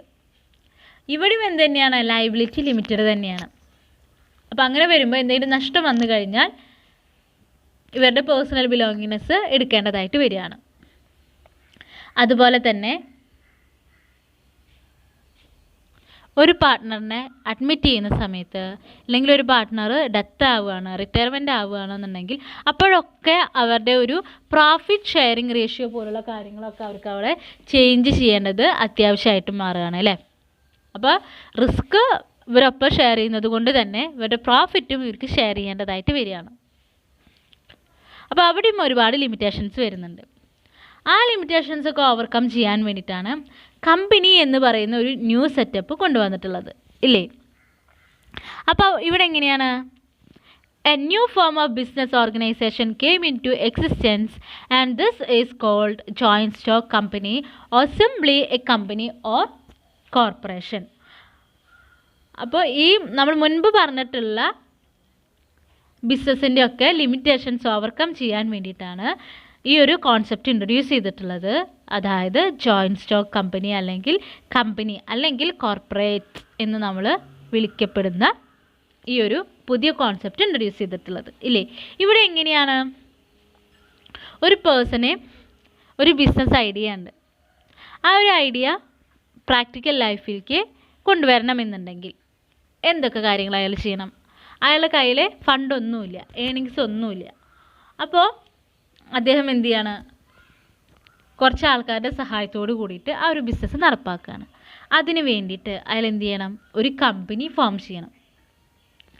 അപ്പോൾ കമ്പനി ഫോം ചെയ്യുമ്പോൾ അതിൻ്റെ ഫോർമേഷൻ, ഇൻകോർപ്പറേഷൻസ് എന്ന് പറഞ്ഞിട്ട് കുറച്ച് ലീഗൽ പ്രൊസീജിയേഴ്സ് വരുന്നുണ്ട്. ആ പ്രൊസീജിയേഴ്സൊക്കെ ചെയ്ത് കഴിഞ്ഞിട്ട് ഇദ്ദേഹത്തിന് എന്ത് ചെയ്യാൻ പറ്റും, ആ ഒരു കമ്പനിയുടെ പേരിൽ ഷെയർസ്, ഡിബഞ്ചേഴ്സ്, ബോൺഡ്സ് എന്നൊക്കെ പറഞ്ഞിട്ട്, പ്രിഫറൻസ് ഷെയർസ്, ഇക്വിറ്റി ഷെയർസ് എന്നൊക്കെ പറഞ്ഞിട്ട് സെക്യൂരിറ്റീസ് ഇഷ്യൂ ചെയ്യാൻ സാധിക്കും. അങ്ങനെ ആരൊക്കെയാണോ ഈ ഒരു കമ്പനിയുടെ സെക്യൂരിറ്റീസ് വാങ്ങുന്നത്, ഇക്വിറ്റി സെക്യൂരിറ്റീസ് വാങ്ങുന്നത്, അവർ കമ്പനിയുടെ ഓണേഴ്സായിട്ട് മാറുകയാണ്. ഓക്കെ, അപ്പോൾ ആ ഒരു ബിസിനസ് ഐഡിയ ഉള്ള ആൾ മാത്രമല്ല ആ കമ്പനിയുടെ ഓണർ എന്ന് പറയുന്നത്. ആരെല്ലാമോ ആ കമ്പനിയുടെ ഷെയർസ്, ഇക്വിറ്റി ഷെയർസ് വാങ്ങിയോ അവരെല്ലാം കമ്പനിയുടെ ഓണേഴ്സായിട്ട് മാറുകയാണ് ചെയ്യുന്നത് അല്ലേ. ഈ ഒരു ടൈപ്പ് ഓഫ് ബിസിനസ്സാണ് കമ്പനി എന്നുള്ളതിൽ വരുന്നത്. അപ്പോൾ നമുക്ക് എന്താണ് കമ്പനിയുടെ ഫോർമേഷൻ എങ്ങനെ വേണം എന്നുള്ളതിനൊക്കെ കുറിച്ചിട്ട് നമുക്ക് ഡീറ്റെയിൽഡ് ആയിട്ട് തന്നെ ഇനി അങ്ങോട്ട് പഠിക്കാനുണ്ട്. അപ്പോൾ നമ്മുടെ ക്ലാസ്സിലും ഒരുപാട് കുട്ടികൾ ഒരു നല്ലൊരു ബിസിനസ് ഐഡിയ ആയിട്ട് മനസ്സിൽ സൂക്ഷിക്കുന്ന ആൾക്കാരുണ്ട് ഇല്ലേ. ഒരുപാട് എൻ്റർപ്രണേഴ്സ് ആകാൻ താല്പര്യമുള്ളവരുണ്ട്, അല്ലെങ്കിൽ സ്വന്തമായിട്ട് ബിസിനസ് ചെയ്യാൻ താല്പര്യമുള്ള ഒരുപാട് ആൾക്കാരുണ്ട്. അപ്പോൾ അവർക്കൊക്കെ വേണ്ടിയിട്ട് ഈ ഒരു സബ്ജക്റ്റ് ഇമ്പോർട്ടൻ്റ് ആയിട്ട് വരികയാണ്. ഒരു കമ്പനി സ്റ്റാർട്ട് ചെയ്യുമ്പോൾ എന്തൊക്കെ പ്രൊസീജിയേഴ്സാണ് നമ്മൾ ഫോളോ ചെയ്യേണ്ടത്, എന്തെല്ലാമാണ് നമ്മളുടെ കമ്പനീസ് ആക്റ്റിൽ പറയുന്നത് എന്നുള്ളതിനെ കുറിച്ചിട്ടൊക്കെയാണ് നമുക്ക് ഈ ഒരു സബ്ജക്റ്റിൽ പഠിക്കാനുള്ളത്. അപ്പോൾ നമുക്ക് നോക്കാം എന്താണ് company. Companies act 2013 section 2 subsection 20 കമ്പനീനെ ഡിഫൈൻ ചെയ്യുന്നത്. എന്താണ്? A company means a company incorporated under this act or under any previous company law. അതായത് കമ്പനീസ് ആക്ട് 2013 പ്രകാരം ഫോം ചെയ്തിട്ടുള്ളത് അല്ലെങ്കിൽ ഇൻകോർപ്പറേറ്റ് ചെയ്തിട്ടുള്ളൊരു കമ്പനി, അതിനെ നമുക്ക് കമ്പനിയായിട്ട് കണക്കാക്കാം. അതുപോലെ തന്നെ 2013 ആക്ടിന് മുൻപ് ലോ ഉണ്ടായിരുന്നു അല്ലേ, കമ്പനീസ് ലോ 1956 ഉണ്ടായിരുന്നു. ആ ലോ പ്രകാരം, പ്രീവിയസ് കമ്പനി ലോ പ്രകാരം ഇൻകോർപ്പറേറ്റ് ചെയ്തിട്ടുള്ള കമ്പനീസിനെ നമുക്ക് കമ്പനി എന്ന് പറയാവുന്നതാണ്. അങ്ങനെയാണ് നമ്മളുടെ കമ്പനീസ് ആക്ട് 2013 ഒരു കമ്പനീനെ ഡിഫൈൻ ചെയ്യുന്നത്. ഇനി നമുക്ക് WH ഹാനിയുടെ ഡെഫിനിഷൻ നോക്കാം. A company is an incorporated association which is an artificial person created by law having separate entity with a perpetual succession and a common seat. ഇതാണ് നമ്മൾ കോമൺലി കേട്ടിട്ടുള്ള definition അല്ലേ. ഒരു കമ്പനി എന്ന് പറയുന്നത് ഒരു ഇൻകോർപ്പറേറ്റഡ് അസോസിയേഷനാണ്, ഒരു അസോസിയേഷനാണ്, ലീഗലി രജിസ്റ്റേർഡ് ആയിട്ടുള്ള, ഫോം ചെയ്തിട്ടുള്ള ഒരു അസോസിയേഷനാണ്. Which is an artificial person created by law. ഇതൊരു ആർട്ടിഫിഷ്യൽ പേഴ്സൺ ആണ്, ഒരു നാച്ചുറൽ പേഴ്സൺ അല്ല. ക്രിയേറ്റഡ് ബൈ ലോ, നിയമപ്രകാരം ക്രിയേറ്റ് ചെയ്തിട്ടൊരു ആർട്ടിഫിഷ്യൽ പേഴ്സൺ ആണ്. ഈ ഒരു കമ്പനിക്ക് എന്തുണ്ട്? Having separate entity. The company is differ from the owners. കമ്പനിയുടെ ഓണേഴ്സും ഡിഫറെൻ്റ് ആണ്. കമ്പനീനെ നമ്മളൊരു സെപ്പറേറ്റ് എൻറ്റിറ്റി ആയിട്ടാണ് കണക്കാക്കുന്നത്. അതുകൊണ്ട് തന്നെ ആ കമ്പനിക്ക് പെർപെച്വൽ സക്സഷൻ ഉണ്ട്. The employees, the members may come and go but the company will remain same. കമ്പനിയിലെ എംപ്ലോയീസ് പോകാം വരാം, പക്ഷേ കമ്പനി റിമൈൻ ചെയ്തുകൊണ്ടേയിരിക്കുകയാണ്. അതുകൊണ്ടാണ് പെർപെച്വൽ സക്സഷൻ എന്നുള്ളതിൽ പറയുന്നത്. അതുപോലെ തന്നെ കമ്പനിക്ക് ഒരു കോമൺ സീലുണ്ട്. ആസ് എ നോർമൽ പേഴ്സൺ നമ്മൾ സിഗ്നേച്ചർ എങ്ങനെയാണോ കണക്കാക്കുന്നത് അതുപോലെ തന്നെയാണ് ഒരു കമ്പനി അവരുടെ കോമൺ സീലും കണക്കാക്കുന്നത്. അപ്പോൾ ഹാനി എന്താണ് പറഞ്ഞിട്ടുള്ളത്? A company is an incorporated association which is an artificial person created by law having separate entity with a perpetual succession and a common seal. ഇനി നമുക്ക് characteristics of A company discuss ചെയ്യാം. നമുക്കറിയാവുന്ന കാര്യങ്ങൾ തന്നെയാണ്. കമ്പനി എന്ന് പറയുന്നത് ഒരു voluntary അസോസിയേഷനാണ്. കുറച്ച് ഗ്രൂപ്പ് ഓഫ് മെമ്പേഴ്സ് വോളണ്ടറിലി അവരുടെ സ്വന്തം ഇഷ്ടപ്രകാരം ആരും കമ്പൽ ചെയ്യാതെ തന്നെ എന്ത് ചെയ്യാവുന്നതാണ്? ഒരു കമ്പനിയിലെ മെമ്പറാകാവുന്നതാണ്. ഒരു പേഴ്സൻ്റെ ഇഷ്ടമാണ്, ചോയ്സാണ് whether to join or to join in that company. So it's a voluntary association. ആരും അവിടെ എന്ത് ചെയ്യുന്നില്ല? കമ്പൽ ചെയ്യുന്നില്ല. അപ്പോൾ അവർക്കൊരു കോമൺ ഗോൾ ഉണ്ട്. ആ കോമൺ ഗോൾ അച്ചീവ് ചെയ്യാൻ വേണ്ടിയിട്ട് അവരെന്ത് ചെയ്യാണ്? വോളണ്ടറി ആയിട്ട് ഒരു അസോസിയേറ്റ് ചെയ്യാണ് ചെയ്യുന്നത്. നെക്സ്റ്റ് പറയുന്നതാണ് സെപ്പറേറ്റ് ലീഗൽ എൻറ്റിറ്റി. കമ്പനി എന്ന് പറയുന്നതും അതിലെ മെമ്പേഴ്സ് എന്ന് പറയുന്നതും രണ്ടായിട്ടാണ് ട്രീറ്റ് ചെയ്യുന്നത്, ഇല്ലേ?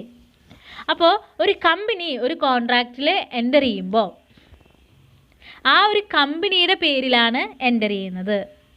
കമ്പനിക്ക് സ്വന്തമായിട്ടൊരു കോമൺ സീലുണ്ട്, ഒരു ഓപ്പൺ ബാങ്ക് അക്കൗണ്ട് ഉണ്ട്, ഒരു ഇൻഡിപെൻഡൻറ്റ് എക്സിസ്റ്റൻസ് കമ്പനിക്ക് കിട്ടുന്നുണ്ട്.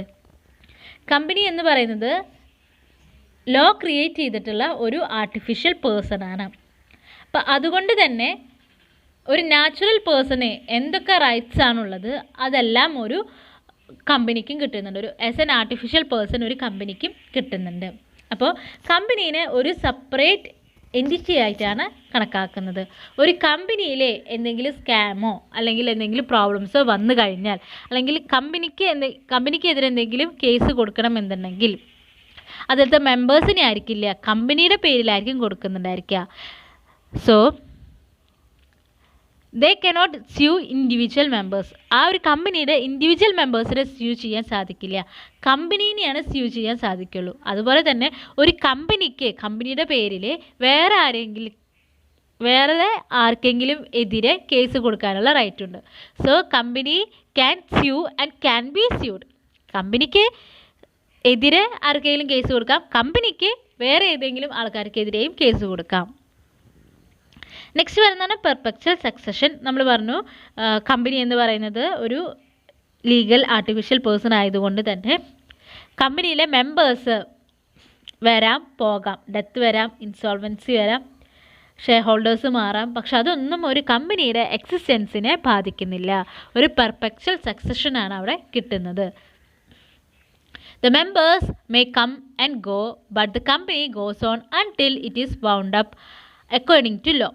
ലോ പ്രകാരം എന്നാണോ കമ്പനി വൈൻഡിങ് അപ്പ് നടത്തുന്നത് അതുവരെ കമ്പനിക്ക് ഒരു എക്സിസ്റ്റൻസ് ഉണ്ട്, ഒരു സ്റ്റെബിലിറ്റി ഉണ്ട്. അപ്പോൾ പെർപെച്വൽ സക്സഷൻ എന്ന് വെച്ച് കഴിഞ്ഞാൽ എന്താണ്? സ്റ്റെബിലിറ്റി അല്ലെങ്കിൽ long life of A company. അതിനെയാണ് പെർപെച്വൽ സക്സഷൻ എന്നുള്ളതിൽ ഉദ്ദേശിക്കുന്നത്. നെക്സ്റ്റ് പറയുന്നതാണ് ലിമിറ്റഡ് ലയബിലിറ്റി. കമ്പനിയുടെ ലയബിലിറ്റി എന്ന് പറയുന്നത് ലിമിറ്റഡ് ആണ്. അപ്പോൾ നമ്മൾ പറഞ്ഞു ഒരു കമ്പനിയുടെ ഓണേഴ്സ് എന്ന് പറയുന്നത് ഷെയർ ഹോൾഡേഴ്സാണ്. അപ്പോൾ ഒരു ഷെയർ ഹോൾഡർ എത്രയാണോ ഷെയർ ഹോൾഡ് ചെയ്യുന്നത് അത്രത്തോളം മാത്രമേ ആ ഷെയർ ഹോൾഡർക്ക് ലയബിലിറ്റി വരുന്നുള്ളൂ. ഫോർ എക്സാമ്പിൾ ഒരു കമ്പനിയുടെ ഷെയറിൻ്റെ വാല്യൂ 100 രൂപയാണ്. ഇപ്പം ഞാൻ ആ കമ്പനിയുടെ 5 ഷെയർസാണ് വാങ്ങിയിട്ടുള്ളത്. അപ്പോൾ എത്രയാണ്? ഒരു ഷെയറിന് 100 രൂപ എന്ന് പറയുമ്പോൾ 5 ഷെയറിന് 500 രൂപ. 100 × 5 500 രൂപ. അപ്പോൾ 500 രൂപയോളം മാത്രമേ എൻ്റെ ലൈബിലിറ്റി ആ ഒരു കമ്പനിയോട് നിൽക്കുന്നുള്ളൂ. അതായത് ആ കമ്പനി നഷ്ടം വന്നു അടച്ചു പൂട്ടുകയാണെന്നുണ്ടെങ്കിലും മാക്സിമം ഞാൻ എത്രത്തോളം കൊടുത്താൽ മതി? 500 രൂപയോളം കൊടുത്താൽ മതി. ഈ 500 രൂപയിൽ 200 രൂപ ഞാൻ ഓൾറെഡി കൊടുത്തിട്ടുണ്ടെങ്കിൽ എത്രയാണോ ഞാൻ അൺപെയ്ഡ് ആയിട്ട് നിൽക്കുന്നത്? 300 രൂപ. ആ 300 രൂപ മാത്രമേ എൻ്റെ ലൈബിലിറ്റി ആയിട്ട് വരുന്നുള്ളൂ. അൺപെയ്ഡ് ആയിട്ട് എത്രയാണോ നിൽക്കുന്നത് അത് മാത്രമാണ് ഒരു ഷെയർ ഹോൾഡറുടെ ലൈബിലിറ്റി എന്ന് പറയുന്നത്. അതാണ് ലിമിറ്റഡ് ലൈബിലിറ്റിയിൽ ഉദ്ദേശിക്കുന്നത്. നെക്സ്റ്റ് വരുന്നതാണ് transferability of shares. Shares transfer ചെയ്യാൻ നമുക്ക് സാധിക്കും, സെയിൽ നടത്താൻ നമുക്ക് സാധിക്കും. ഒരു പബ്ലിക് കമ്പനിയാണ്, സ്റ്റോക്ക് എക്സ്ചേഞ്ചിൽ ലിസ്റ്റ് ചെയ്യപ്പെട്ടിട്ടുള്ള ഒരു കമ്പനിയാണ് എന്നുണ്ടെങ്കിൽ ഏറ്റവും ഈസിയർ ആയിട്ട് തന്നെ ഷെയർസ് വാങ്ങാനും വിൽക്കാനും ട്രാൻസ്ഫർ ചെയ്യാനൊക്കെ സാധിക്കും. The right to transfer shares is a statutory right and it cannot be taken away by a provision in the articles. അപ്പോൾ ഒരു കമ്പനിയുടെ ഷെയർ വാങ്ങാനും വിൽക്കാനൊക്കെയുള്ള റൈറ്റ്, ആ ഒരു ട്രാൻസ്ഫറബിലിറ്റി എന്ന് പറയുന്നത് സ്റ്റാറ്റ്യൂട്ടറി റൈറ്റ് ആണ്. ഒരു ആർട്ടിക്കിൾസിലും നമുക്കറിയാം ഓരോ കമ്പനീസും അവരുടെ റൂൾസ് റെഗുലേഷൻസ്, അവരുടെ കണ്ടീഷൻസൊക്കെ വെക്കാൻ വേണ്ടിയിട്ടാണ് ആർട്ടിക്കിൾസ് ആയിട്ടുള്ള articles of association, memorandum of articles അല്ലെങ്കിൽ മെമ്മറാൻഡം ഓഫ് അസോസിയേഷൻ എന്നൊക്കെ പറയുന്ന 2 സ്റ്റേറ്റ്മെൻറ്റ് പ്രിപ്പയർ ചെയ്യുന്നത് ഇല്ലേ. ഈ ഒരു ആർട്ടിക്കിൾസിലോ അല്ലെങ്കിൽ മെമ്മറാൻഡത്തിലോ ഒന്നും ഈ ഒരു ട്രാൻസ്ഫറബിലിറ്റി എന്ന് പറയുന്ന ഒരു സ്റ്റാറ്റ്യൂട്ടറി റൈറ്റ് ഒഴിവാക്കാൻ സാധിക്കില്ല. നെക്സ്റ്റ് പറയുന്നതാണ് ആർട്ടിഫിഷ്യൽ ലീഗൽ പേഴ്സൺ. നമ്മൾ പറഞ്ഞു കമ്പനി എന്ന് പറയുന്നത് ഒരു ലീഗലി ക്രിയേറ്റ് ചെയ്തിട്ടുള്ള ഒരു ആർട്ടിഫിഷ്യൽ പേഴ്സൺ ആണ്. ഒരു ഹ്യൂമൺ എങ്ങനെയാണോ അവരുടെ date of birth, natural date പറയുന്നത്, അതുപോലെ തന്നെയാണ് ഒരു കമ്പനി, ആ ഒരു കമ്പനി ഇൻകോർപ്പറേറ്റ് ചെയ്തിട്ടുള്ള ഡേറ്റ് എന്താണോ അത് തന്നെയാണ് അവരുടെ ബർത്ത് ഡേറ്റ് ആയിട്ട് കണക്കാക്കുന്നത്. ഒരു ഫിസിക്കൽ പേഴ്സണ് കിട്ടുന്ന എല്ലാ റൈറ്റ്സ് ആർക്ക് കിട്ടുകയാണ്? കമ്പനിക്ക് കിട്ടുകയാണ്. Even though it is invisible, intangible, immortal and exist only in the eyes of law. നമുക്കതിനെ കാണാൻ സാധിക്കില്ല, ടച്ച് ചെയ്യാൻ സാധിക്കില്ല, ഇമ്മോർട്ടലാണ്. അതാണ് നമ്മളുടെ കമ്പനി എന്ന് പറയുന്നത്. ലീഗലി ക്രിയേറ്റ് ചെയ്തിട്ടുള്ള ഒരു പേഴ്സണാണ്. പക്ഷേ നിയമത്തിൻ്റെ മുന്നിലെ ഈ ഒരു കമ്പനിക്ക് എക്സിസ്റ്റൻസ് ഉണ്ട് എന്നുള്ളതാണ് പറയുന്നത്. നെക്സ്റ്റ് വരുന്നതാണ് കോമൺ സീൽ. ഒരു കമ്പനിക്ക് ആർട്ടിഫിഷ്യൽ പേഴ്സൺ ആയതുകൊണ്ട് തന്നെ ഒരു കോമൺ സീൽ പ്രൊവൈഡ് ചെയ്യുന്നുണ്ട്. ഒരു കമ്പനിയിലെ ഒരു കോൺട്രാക്റ്റ് എൻ്റർ ചെയ്യാൻ വേണ്ടിയിട്ട് അവരുടെ നാച്ചുറൽ പേഴ്സൺസ് ആയിട്ടുള്ള ഡയറക്ടേഴ്സ് അല്ല അവിടെ സൈൻ ചെയ്യുന്നത്, അല്ലെങ്കിൽ അവർ മാത്രമല്ല സൈൻ ചെയ്യുന്നത്, കമ്പനിയുടെ കോമൺ സീലും കൂടിയും അവിടെ വെച്ചിട്ടുണ്ടെങ്കിൽ മാത്രമേ ആ ഒരു കോൺട്രാക്റ്റ് വാലിഡ് ആയിട്ട് മാറുന്നുള്ളൂ. The common seal with the name of the company engraved on it is used as a substitute for its signature. ഒരു കമ്പനിയുടെ സിഗ്നേച്ചറിന് പകരമായിട്ട് കമ്പനി കണക്കാക്കുന്നത് എന്താണ്? അവരുടെ കോമൺ സീലാണ്. ആ കോമൺ സീലിൽ കമ്പനിയുടെ നെയിം എൻഗ്രേവ് ചെയ്തിട്ടുണ്ട്. അപ്പം അതുകൊണ്ട് തന്നെ കമ്പനിയുടെ ഷെയർ സർട്ടിഫിക്കറ്റ്, ഷെയർ വാറൻറ്റ്, അതുപോലെ തന്നെ കമ്പനീസ് വേറെ ഏതെങ്കിലും ഇൻസ്റ്റിറ്റ്യൂഷൻസ് ആയിട്ട് എന്തെങ്കിലും കോൺട്രാക്റ്റോ കാര്യങ്ങൾ വെക്കുമ്പോൾ ഈ ഒരു കമ്പനി സീലിൻ്റെ സഹായത്തോട് കൂടിയിട്ടാണ് ആ ഒരു കോൺട്രാക്റ്റ് വാലിഡ് ആക്കുന്നത്. നെക്സ്റ്റ് പറയുന്നതാണ് capacity to sue and be sued. കമ്പനിക്ക് ഒരു ലീഗൽ പേഴ്സൺ ആയതുകൊണ്ട് തന്നെ ഒരു ഇൻഡിപെൻഡൻറ്റ് എക്സിസ്റ്റൻസ് ഉണ്ട്. അപ്പോൾ അതുകൊണ്ട് തന്നെ കമ്പനി എന്തെങ്കിലും ഇല്ലീഗൽ ആക്ടിവിറ്റീസ് ചെയ്യുകയാണെന്നുണ്ടെങ്കിൽ കമ്പനിക്കെതിരെ ബാക്കിയുള്ളവർക്ക് കേസ് ഫയൽ ചെയ്യാനുള്ള റൈറ്റ് ഉണ്ട്. അതുപോലെ തന്നെ ഈ കമ്പനിക്ക് വേറെ ഏതെങ്കിലും ഇൻസ്റ്റിറ്റ്യൂഷൻസിൻ്റെ മുകളിൽ കേസ് ഫയൽ ചെയ്യാനുള്ള റൈറ്റ് ഉണ്ട്. അതാണ് capacity to sue and be sued. അവർക്ക് കേസ് ഫയൽ ചെയ്യാനും അവരുടെ മേലെ കേസ് ഫയൽ ചെയ്യാനുള്ള റൈറ്റ് ഉണ്ട്. നെക്സ്റ്റ് വരുന്നതാണ് large amount of capital. Capital refers to the amount invested in the company so that it can carry its own activities. ഒരു കമ്പനിക്ക് മുന്നോട്ട് കൊണ്ടുപോകാൻ വേണ്ടിയിട്ട് ക്യാപിറ്റൽ അത്യാവശ്യമാണ് അല്ലേ. ക്യാപിറ്റൽ എന്ന് വെച്ച് കഴിഞ്ഞാൽ എന്താണ്? ഒരു കമ്പനിയുടെ ആക്ടിവിറ്റീസ് മുന്നോട്ട് കൊണ്ടുപോകാൻ വേണ്ടിയിട്ടുള്ള എമൗണ്ട് ഇൻവെസ്റ്റ്മെൻറ്റ് നടത്തുന്നതിനെയാണ് ക്യാപിറ്റൽ, മൂലധനം എന്ന് പറയുന്നത്. ആരാണ് ഈ ക്യാപിറ്റൽ ഇൻവെസ്റ്റ് ചെയ്യുന്നത്? ആ കമ്പനിയുടെ ഷെയർ ഹോൾഡേഴ്സാണ്. സോ ഒരു കമ്പനി റൺ ചെയ്യണമെന്നുണ്ടെങ്കിൽ അവർക്ക് ഹ്യൂജ് എമൗണ്ട് ആവശ്യമാണ്. അപ്പം അതുകൊണ്ട് തന്നെ കമ്പനിയുടെ മെമ്പേഴ്സ്, ഷെയർ ഹോൾഡേഴ്സ് എന്ന് പറയുന്നത് ലാർജ് ആയിരിക്കും എപ്പോഴും. നെക്സ്റ്റ് പറയുന്നതാണ് വൈൻഡിങ് അപ്പ്. ഒരു കമ്പനിയുടെ ലാസ്റ്റ് സ്റ്റേജിനെയാണ് വൈൻഡിങ് അപ്പ് എന്ന് പറയുന്നത്. വൈൻഡിങ് അപ്പിന് ശേഷം പിന്നീട് ആ കമ്പനി ഡിസോൾവ് ആയി പോവുകയാണ് ചെയ്യുന്നത്. വൈൻഡിങ് അപ്പിൻ്റെ സമയത്ത് കമ്പനീസ് അവരുടെ ഡെപ്റ്റ്സുകളെല്ലാം പേയ്മെൻറ്റ് നടത്തണം. അസറ്റ്സ് എന്തെങ്കിലും ഉണ്ടെന്നുണ്ടെങ്കിൽ അത് റിയലൈസ് ചെയ്യണം. ഓക്കെ, അപ്പോൾ അവരുടെ അസറ്റ്സ് എല്ലാം റിയലൈസ് ചെയ്തിട്ട് അതിൽ നിന്ന് കിട്ടുന്ന എമൗണ്ട് വെച്ചിട്ട് എല്ലാ ലയബിലിറ്റീസും ഡെപ്റ്റ്സും പേയ്മെൻറ്റ് നടത്തുകയും ബാക്കി എന്തെങ്കിലും സർപ്ലസ് എമൗണ്ട് ഉണ്ടെങ്കിൽ അത് കമ്പനിയുടെ മെമ്പേഴ്സിന് ഡിസ്ട്രിബ്യൂട്ട് ചെയ്യുകയും ചെയ്തിട്ടുണ്ടായിരിക്കണം. എത്ര ആണോ ഷെയർസ് പ്രൊപ്പോർഷൻ ഓരോ മെമ്പേഴ്സും ഹോൾഡ് ചെയ്യുന്നത് അതിൻ്റെ ബേസിസിൽ സർപ്ലസ് ഡിസ്ട്രിബ്യൂട്ട് ചെയ്തിട്ടുണ്ടായിരിക്കണം. ഇത്രയാണ് ഒരു കമ്പനിയുടെ മെയിൻ ഫീച്ചേഴ്സായിട്ട് നമുക്ക് ഡിസ്കസ് ചെയ്യാനുള്ളത്. Okay, thank you.